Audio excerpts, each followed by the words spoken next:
সাতক্ষীরা সদর উপজেলার শিবপুর, ব্রহ্মরাজপুর ও বাঁশদাহা ইউনিয়নে কৃষক দলের ভুয়া কমিটি গঠন ও জমা দেওয়ার প্রতিবাদে মানববন্ধন অনুষ্ঠিত হয়েছে। রবিবার সকাল 10টায় ৩ ইউনিয়নের কেন্দ্রীয় স্থানে একযোগে এই কর্মসূচি পালিত হয়।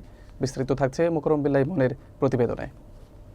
আয়োজকরা অভিযোগ করেন, কৃষক দলের সদস্য সচিব রবিউল আওয়ামী লীগের দোসরদের পুনর্বাসন করতে ভুয়া কমিটি তৈরি করে জমা দিয়েছেন। এতে প্রকৃত বিএনপি নেতাকর্মীরা বাদ পড়ে সংগঠনের ভাবমূর্তি ক্ষুণ্ণ হচ্ছে। মানববন্ধনে সভাপতিত্ব করেন শিবপুর ইউনিয়নের সাবেক আহ্বায়ক নূর মোহাম্মদ, ব্রহ্মরাজপুর ইউনিয়নের সাবেক আহ্বায়ক আবুল হাসান ও বাঁশদাহা ইউনিয়নের সাবেক আহ্বায়ক ডাক্তার নজরুল ইসলাম। বক্তব্য রাখেন শিবপুর ইউনিয়নের সাবেক চেয়ারম্যান আব্দুল মজিদ বিশ্বাস, সাবেক যুগ্ম আহ্বায়ক আবদুল্লাহ আল মামুন, হাফেজ তাজিমুজ্জামান তাজু, আব্দুর সবুর শিমুল সহ স্থানীয় নেতৃবৃন্দ।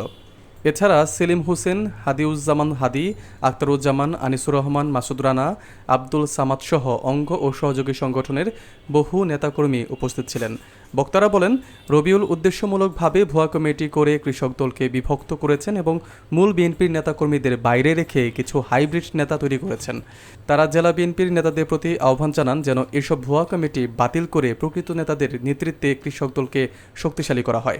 আমার গ্রামের খেটে খাওয়া মহিলা মানুষ, তারা কখনো রাজনীতি সম্পর্কে কিছুই বোঝে না।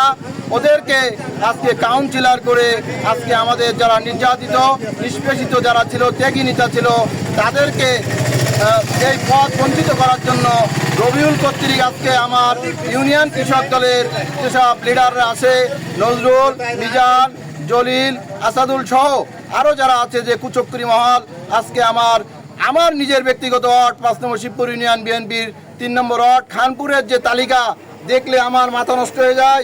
নতুন সদস্য হিসাবে আজকে যে বিএনপির ভিতরে ঢুকে এরা মূল বিএনপির যারা ত্যাগী নেতা কর্মী তাদেরকে বাদ ফেলা বা তাদেরকে ফাঁসানোর একটা চেষ্টা চলছে। এটাকে আমি জোরালোভাবে প্রতিবাদ জানাচ্ছি এবং এই রবিউল যাতে এই ধরনের কার্যক্রম বন্ধ রাখে এবং সে ইউনিয়ন পর্যায়ে কমিটি নিয়ে, ওয়ার্ড পর্যায়ে কমিটি নিয়ে মাথা না ঘামায়, এই জন্য আমি তার প্রতি অনুরোধ জানাচ্ছি।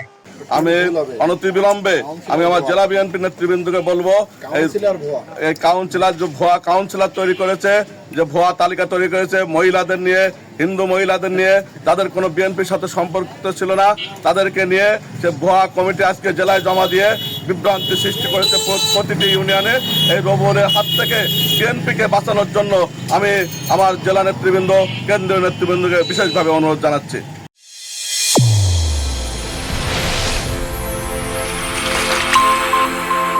চ্যানেল A1 হৃদয় রেসপন্স।